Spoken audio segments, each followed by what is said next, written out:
Did you know that Saint Trina was guiding your Tarnished from the very beginning of Elden Ring?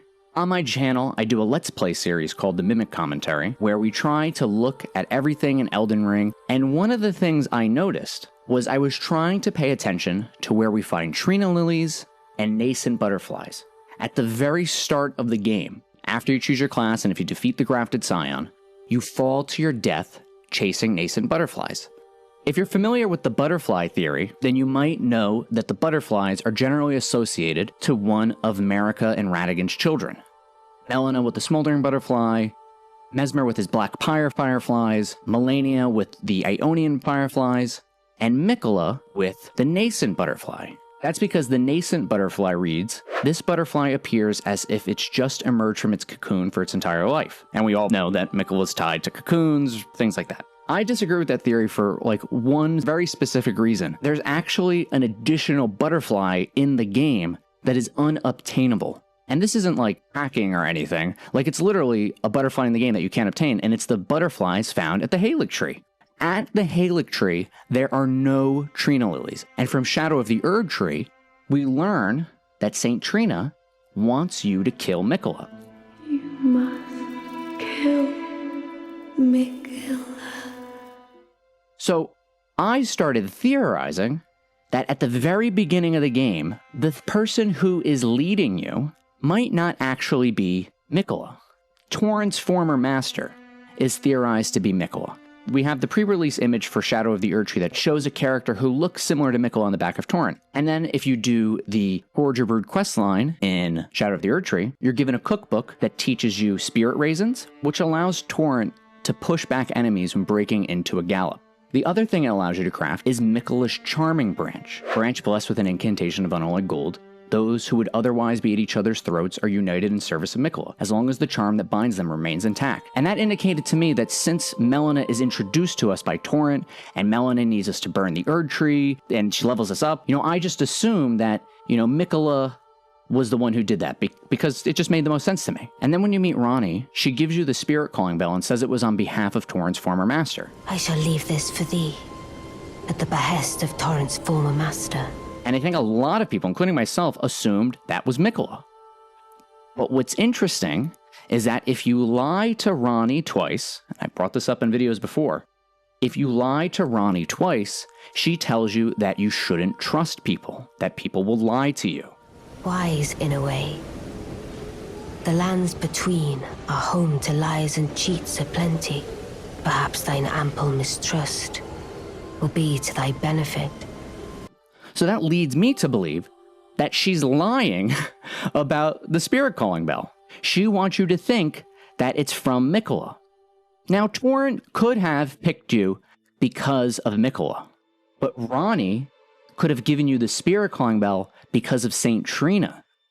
Because Saint Trina is associated to sleep and putting people to sleep. That's her whole quest line. You have to fall asleep 4 times and die to hear her dialogue. And when you first meet Ranni, she puts Callie to sleep.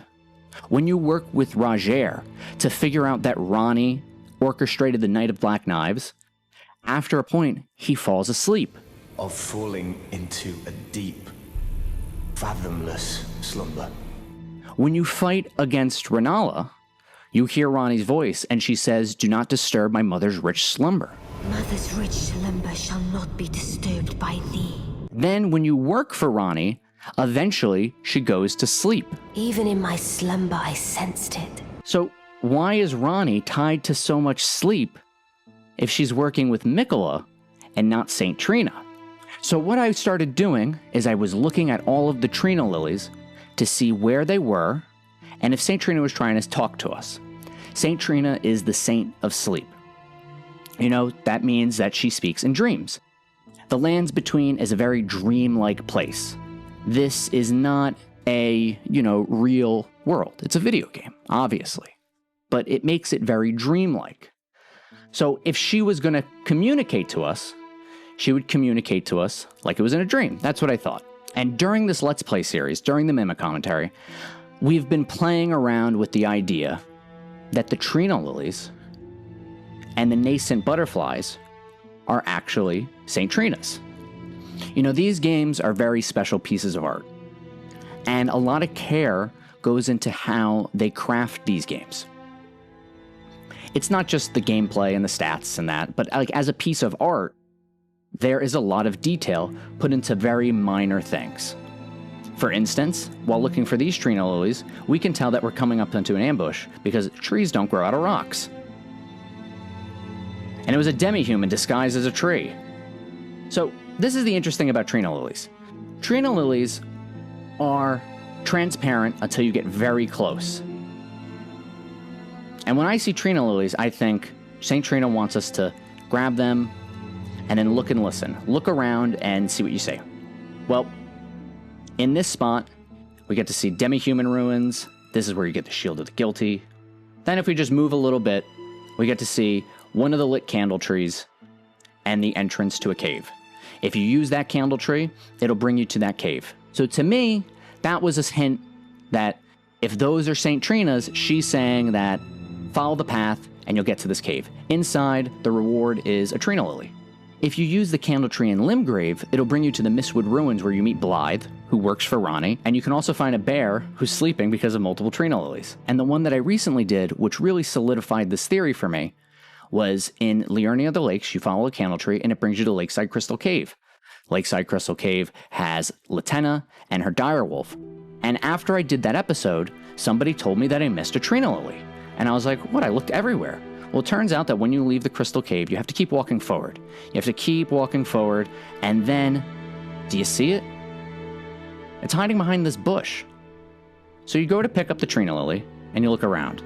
There's a rock, just rocks, nothing interesting. And then what's that? Oh, that's the Chapel of Anticipation. This is the only thing interesting here to see. So we have to look at it. And then, since it was a Trina lily, I looked towards where the butterflies were. And what I noticed is that this looks discolored. And the top kind of looks like a tree trunk. So I was thinking, like, is that like the message? That either it's saying, Saint Trina saying, those are my butterflies, and this might just be a tree. If you go into, like, all of this could be like tree bark. It kind of looks like tree bark and not stone. There's like theories, there was this one theory I saw floating around that the lands between is actually just like a big tree trunk. In Shadow of the Erd Tree, some people like die and then they turn into trees, or the shamans turn into trees. I think it might have been Scum Mage Impha who theorized that the giants that we find throughout Caelid and the mountaintops of the giants could be those giants that we see walking through Night Rain. Like, that's the type of magic I think that Elden Ring has for theorizing, because you can do like so many fun, cool, unique things and come to these wild and exciting conclusions that kind of like make sense. Like Saint Trina is the saint of sleep and like a demigoddess of dreams. So why wouldn't she talk in dreamlike language? Especially if her goal is to like kill Miquella and she's trying to tell you without you even knowing it. What really does it for me is the Sage's Cave. Now, what's great about the Sage's Cave, and I did a video on the Sage's Cave very early in my YouTube career, but I didn't really know its significance at the time. But when you come to the Sage's Cave, you find Trina lilies out front, then you go inside and you have to fight those who live in death, yet there's no death root there. If you destroy an illusory wall, you can find a few chests. In those chests, you get the Candle Tree Wooden Shield, and you get nascent butterflies. And on the Candle Tree Wooden Shield, we learn that it's thought to represent a surreptitious prophecy of cardinal sin. The lit candle tree design was forbidden. If you choose the Prophet class, you learn that the Flame of Ruin is the anathema of the Erd Tree, and that this originates from a sinister prophecy. Melina has to burn the Erd Tree, and she says that it's like her mother who wants to do it. But now it's like, is she telling the truth?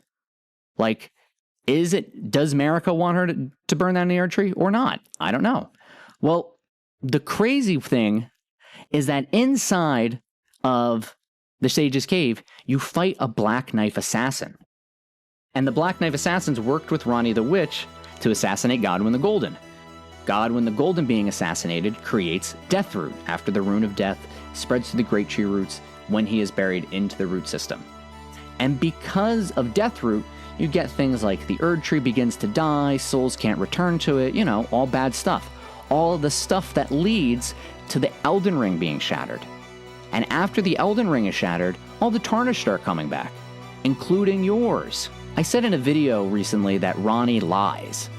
And People are like, no, she doesn't lie. She tells you straight up what she wants to do. So Ranni's like upfront with you in what she wants to do, but like she doesn't tell you why she wants to do it or what exactly it is that she wants to do.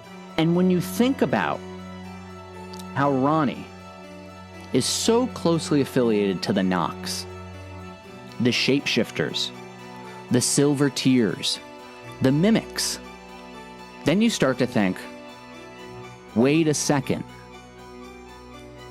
Was I being played the whole time? If you look at the Nox armor, it says that long ago, the Nox invoked the ire of the Greater Will and were banished deep underground. Now they live under a false night sky in eternal anticipation of their liege, of the coming age of stars and their Lord of Night. Internal anticipation of their liege and the coming age of stars, their Lord of Night? Well, where does your tarnish start at the beginning of the game? The Chapel of Anticipation. What's Ranni's ending called? The Coming Age of Stars.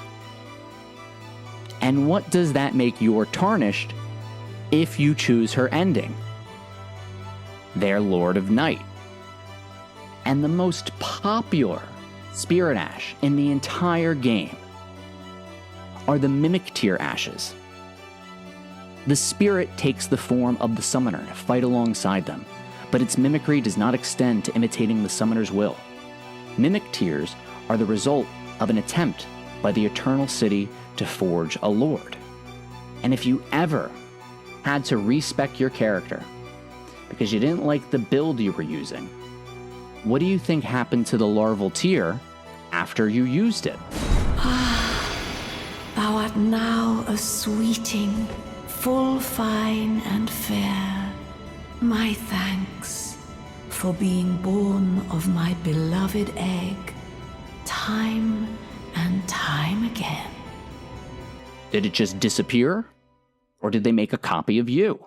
So that's what I think is so fun about Elden Ring. That when you get to play around with the fun concepts like dreams, mimics, you get to do exciting stuff like that. And the craziest one of all is, although this theorizing might be so fun, a lot of people don't want to follow it. They don't like to play with mimics. And that's okay. But here's one for the road. Have you noticed the position your Tarnish gets in at the very end of the game after they marry Ranni and after they summon her Dark Moon? It's the same position that your Tarnish goes into if Miquella steals their heart. You know, Miquella is the eternal child. He can never grow old. He has eternal youth.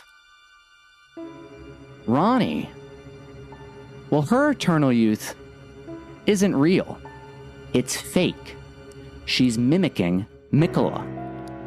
She doesn't get to live forever as a child. She gets to live in a child's doll. There's a reason why after you defeat Miquella, he gives you his crown. And if you want to know why that is, like and subscribe. Stay tuned in the next episode of Jack is a Mimic, where we do a full deep dive on Ranni and the influences of her found throughout all of A Song of Ice and Fire. Till next time. The butterfly effect, as I called it. You crush a butterfly in the Jurassic, and suddenly you've changed all of human history from that point forward, unintentionally. A little change in a long narrative can have big changes further on. You need to understand how much it took for me to be here before you're telling me how much I need to change my ideas. Cause if you know that there's a sun above the clouds when it rains, then my answer to your question's been already explained.